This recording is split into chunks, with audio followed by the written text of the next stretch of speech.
আমার চাচা মারামারি করছে, আসেন।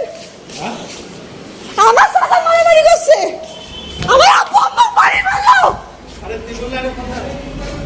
আরে থানায় এসে দাঁড়িয়ে আছে, তুই বললে না আব্বা আমার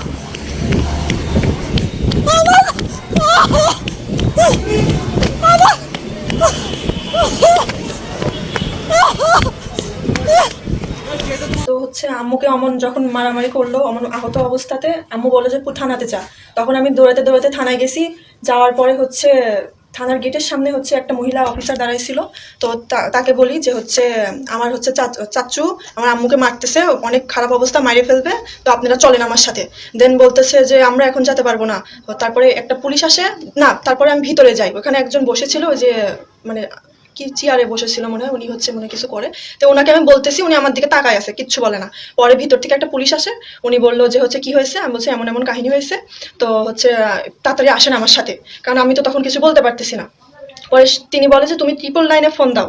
তো আমার কথা হচ্ছে আমি তো সেখানে সশরীরে উপস্থিত, আমার বাসায় এমন ঝামেলা, আমার বাসা থানার বাসার মাঝখানে একটা হচ্ছে পাঁচিল দেওয়া, মানে বাউন্ডারি।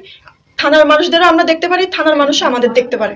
তো অমন ইয়ে করার পরে আমি দেখি যে আমার আম্মু অনেক জোরে জোরে চিল্লাচ্ছে। আমি তো ভাবতেছি আমার আম্মুরে মনে বাসার ভিতরে ঢুকে মানে মানে দরজা ভেঙে মানে কোপ টোপ দিয়ে দিছে। পরে আমি দৌড়াতে দৌড়াতে আসি। থানার মধ্যে থেকেই তুমি কথাগুলো শুনছো, মানে পুলিশগুলো শুনছে তাই না?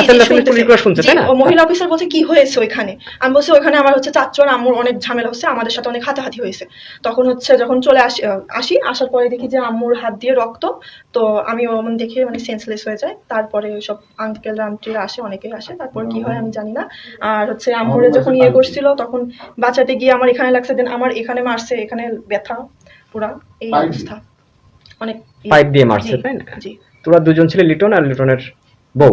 জি। আচ্ছা। লিটনের বউ বলতেছিল যে হচ্ছে মাইরেই ফেলো ওদের হচ্ছে কি। আর হচ্ছে আব্বু যেহেতু ছিল না, আমার দাদা অসুস্থ। তোমার আব্বু কোথায় ছিল? আব্বু হচ্ছে যশোরে গেছিল। হাত পা ধুতেছিল যে আমি ইফতার রেডি করব, তখন থেকে। তো এইটা যদি প্রশাসনে এই সহযোগিতাটুকু যদি করতো, তাৎক্ষণিক যদি আসতো, তাহলে পরে এত বড় দুর্ঘটনা ঘটতো না।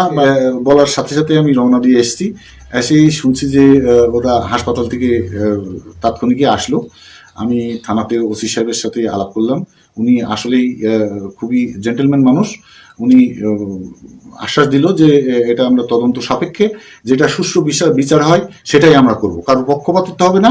আমি তার কথাতে আমি খুবই খুশি যে সে বা তার টিম এটা সুষ্ঠু তদন্ত করে এটা সঠিক বিচার করবে। এটার জন্য আমি জোর দাবি জানাই।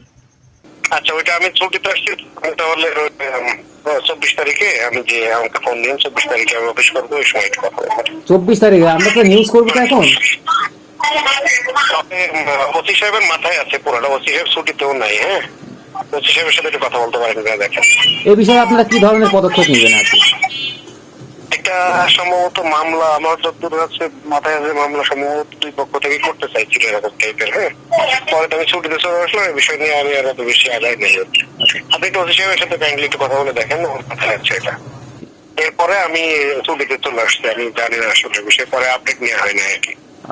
দেখেন ওসি সাহেবের সাথে কথা বললে ডিটেলসটা পাবেন। ঠিক আছে, ঠিক আছে। ঠিক আছে।